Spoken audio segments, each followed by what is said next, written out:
In less than 50 days, the city of Tucson will mail out ballots for its primary election. All of the candidates who qualified for the ballot sat down with Arizona 360. The Democrats include Randy Dorman, Steve Farley, and Regina Romero. And the winner will face independent Ed Ackerley in November. This week, we're joined by former state legislator Steve Farley. What would you say is the single biggest issue facing the city of Tucson? There are so many issues that I think we can do that really wrap around education. And that's not something a lot of people have talked about in the city because the city doesn't have an education plank in the charter. But if the state isn't doing an adequate job of education, then the city ends up paying the price after the fact when people don't get an education to improve their lives and the lives of their families. One of the things I'm proposing is to expand this concept called community schools. Many people may have heard of LeBron James. He has the I Promise schools in Ohio that he's been sponsoring. The data is amazing when you get out of that. When you engage families with their kids' education at schools with lots of other programs that help the family's situation better, everyone does better. And it's phenomenal. We've done a little bit of that here at Flowing Wells. They've got a few schools working on that. The city can partner more directly so that families can have access to computer labs after hours, computer training, low-income bus passes could be available at the schools. You could even do micro-lending with credit unions, working with the schools for the parents to be able to have access to capital without having to go to a title lender when they're in trouble. There's a lot you can do to be able to help the community in that way. If the state has had a hard time wrapping its arms around education, how can the city do it and afford it?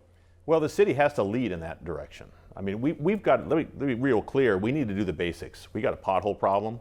So we've got to fill our potholes all over the place, and that's in every neighborhood everywhere. We can do that. We've got to get more officers on the street from the police officers. We've got to get more firefighters on the streets, and we have to make sure our parks are in great shape. That's the basics. But beyond that, the fact that we've struggled trying to find the resources to be able to go in and invest in those areas, it's happening because we're not growing our economy the way we ought to, and education, I think, is at the base of that. So it's not necessarily that the city has to pay for these things, but the mayor, in the power that you bring to the office, not necessarily the innate power, is the person who goes around, uses his connections in the community, brings coalitions together, sets out the vision and the goals, and then helps everyone work together with their mutual resources to get things done. Why you? Why not the other candidates? I think it really does come down to the track record of being able to get stuff done. I've got great ideas. I'm an artist. I use both sides of my brain, so I believe in creative solutions. So I'm the guy that did those murals downtown, the big black and white photo murals of people walking down the street in the 50s on Broadway. So I bring that to bear. I've run my own business since 1991. So I understand how business works and what business needs to be able to create jobs in this community. And my time in the legislature of standing up and defeating bad things when necessary, and being able to push things forward by like expanding Medicaid health care to 400,000 people and getting our K-12 education at least partially restored.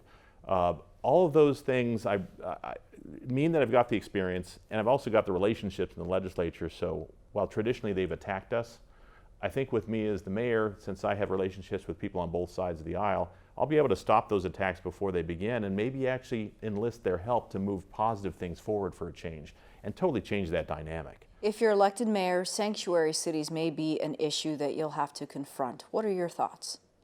Well, I don't support that sanctuary city initiative that whether it may or may not be on the ballot. I've worked with refugees for many, many years and their issues. I've been working with the asylum seekers as well, and I believe that we can have border security and human rights at the same time. I think the city of Tucson, the police department in particular, is doing a pretty good job at making sure that people don't feel afraid in their community, even if they're undocumented.